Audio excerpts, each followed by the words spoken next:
Bundan bitta oldingi videoda tovar obzorimizni ochuvdik. O'sha videoda sizlarga alohida shu ko'jalarimizni ko'rsatib chiqaman deb aytdim. Endi shu ko'jalarimizni variantlarini ko'ramiz. Birinchi variantga keladigan bo'lsa, ko'rsanglar bo'ladi. Mana shunaqa angliskiy variantning qo'llariga belbog'li qo'yilgan. Orqasiga xuddi shu belbog'ini yechib ham taqib ham bemalol kiyurasizlar. Taqilishiga keladigan bo'lsa, oldida mana shunaqa ikkita tumachalik bo'ladi.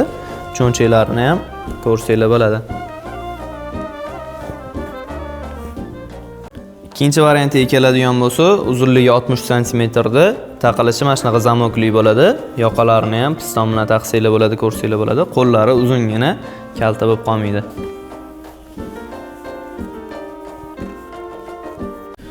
Xuddi o'sha modelni boshqa rangidan ko'rsanglar bo'ladi. Ko'rinishi bir xil, rangida farqi bor. 4-chi variantimizga keladigan bo'lsa, bu koja emas, zamish sifat bo'ladi. Orqalariga mana shunaqa zamokli qo'yilgan. Taqilishlari zamokli, tepalari mana shunaqa tumachalik bo'ladi. Bu modellarimiz sal kaltaroq, ichilardan narsa kiyib, bemalol ustidan kiyib olsanglar bo'ladi. 5-chi variantimiz xolisiz qizilidan, xolisiz mana shunaqa korechneviy rangidan bor. Modellari bir xil bo'ladi, rangida farqi bor faqat.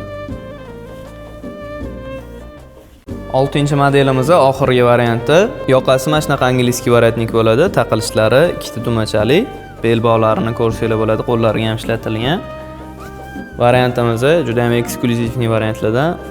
Astarini ham ko'rsanglar bo'ladi, oddiy astarlardan ishlatilmagan. Bilasizlar, hozir kommentariyaga rasm tashlash funksiyasi qo'shilibdi. E'tibor bergan bo'lsanglar, mana shu modellarimizdan o'zingizlar yoqqanini skrinshot qilib tashlaysizlar. Iminni o'shani sizlarga narxlar bilan tanishtirishadi. Hammanglarni imperiyada kutamiz.